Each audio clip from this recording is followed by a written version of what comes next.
Just a little disclaimer before this video starts. I am recording these voice lines at 4:22 a.m. So that's why I sound very tired and dead in this video because it's very late.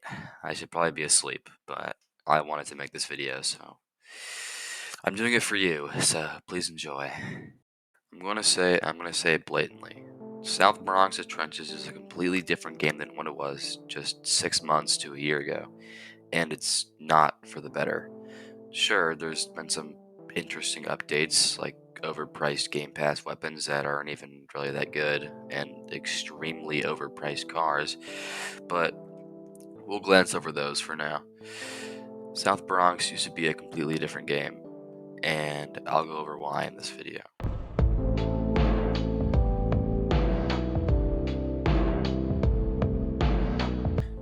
The first thing that is a big change is the switch in atmosphere of the game.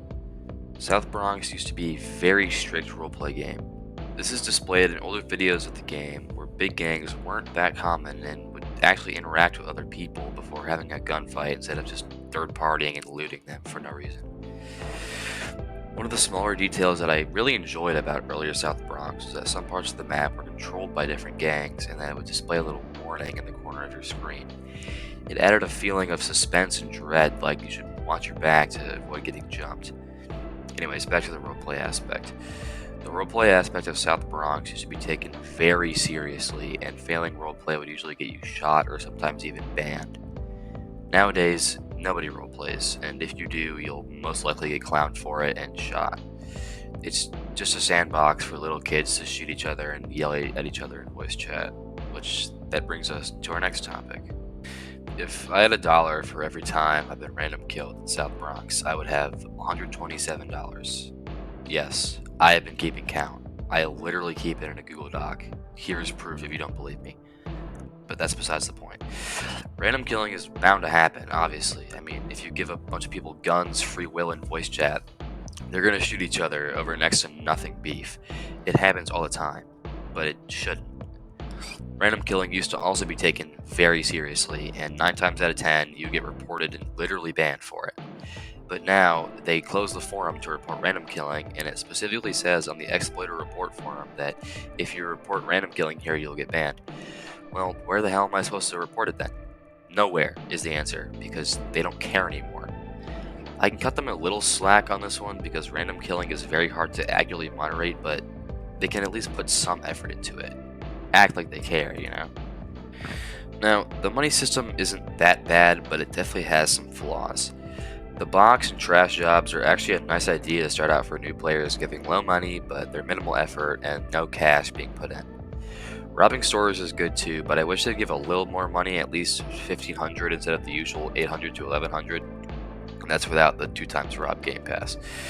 The only one I have some problems with is swiping cards. On paper, it's a great money system, high risk, high reward, but I feel like without the 2x cards game pass, the risk is too high for the reward.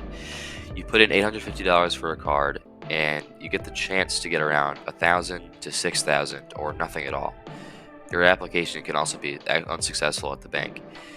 On average, I get about 1,100 to 2,000 from a card swipe, and that is embarrassingly low profit because I put 850 in, and I'm only making 250 to 1150 in profit, which is actual chump change in this game. And I mean, you can scam people for their money, but that's scummy and against the rules, so don't do that. I'm gonna say it. All the non-Game Pass guns in South Bronx are trash compared to the Game Pass guns. And since most people have the Heavy Weapons Game Pass or another Game Pass weapon, winning a fight without spending Robux is nearly out of the question, assuming your opponent is using a Game Pass weapon and is a somewhat decent player. Obviously, this varies from person to person, but it's a general rule of thumb. The heavy guns like the AR pistol, Draco, and MCX have insanely high damage and damage range and low bullet drop while having a 30-round magazine. Hell, they even make drum versions of these guns that hold a 60-round drum magazine. Yeah, good luck winning against that with a shitty little pistol. As this video wraps up, I'm going to clear up some things. Do I think South Bronx is a bad game? No, absolutely not.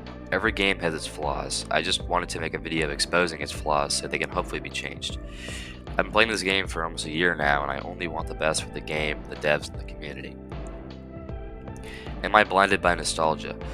There's a possibility that some of the things I say in this video are influenced by my nostalgic feeling towards the game. I used to have so much fun playing this game a year ago, and I still do have fun, but it just doesn't feel the same after all the changes. And on that note, I'm gonna go swipe some cards because I'm broke. See ya.